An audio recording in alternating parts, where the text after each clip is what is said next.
Assalamualaikum semua. Alhamdulillah, actually aku bawa balik daripada utara. Settle job sikit. Tu bawa mak ayah aku jalan jap. Ni baru je touchdown dekat apa nama kebun. So hari ni aku nak buat spot check lah. Kita bagi spot check sebelum kita buat penyemburan folia.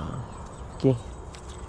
So basically selalunya style aku kalau aku masuk kebun, sebelum aku buat apa-apa, aku akan tengok dulu keadaan pokok macam mana.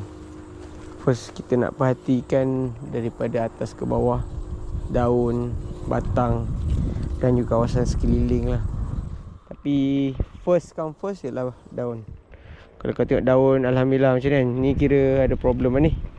Kalau kuning macam ni kan, mesti ada something wrong somewhere lah.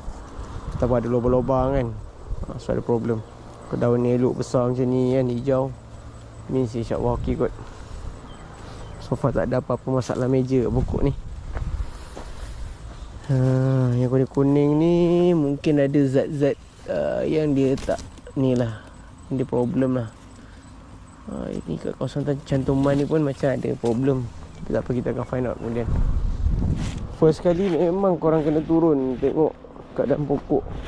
Tak boleh orang kata skip-skip lah. Benda ni antara rutin. Ni pokoknya hijau, elok kan. Lubang-lubang sikit ni biasalah. Kata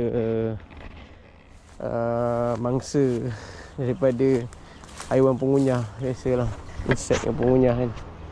Biasalah. Kalau pokok kadang macam ada lubang-lubang sini je kan, so itu normal lah, consider normal. Tapi jangan terlampau banyak. Kalau terlampau banyak, ni salah satu masalah dia ni. Kalau kau tengok, aku pun cakap ni antara masalah ni. Kalau kau tengok, alai pula kau nyuruk, malu. Dia ni memang masalah tu, dia akan makan daun tau. Dia akan makan daun. Tak apa yang sedap sangat kat daun ni, tak tahu lah. Rasa musangking kot dia punya daun. Lagi kita racun je. So antara salah satu cara kita taburkan strategi lah kalau untuk pokok yang besar. Pokok yang kecil, aku akan pakai denatofurfuran. Denatofurfuran pokok besar macam ni pakai dalam 4-5 sudu lah. Untuk dia bila binatang tu makan, pengunyah dia makan, tengok. Kau tengok banyak tau. Bila dia makan, dia akan sakit perut. Itu antara cara dah.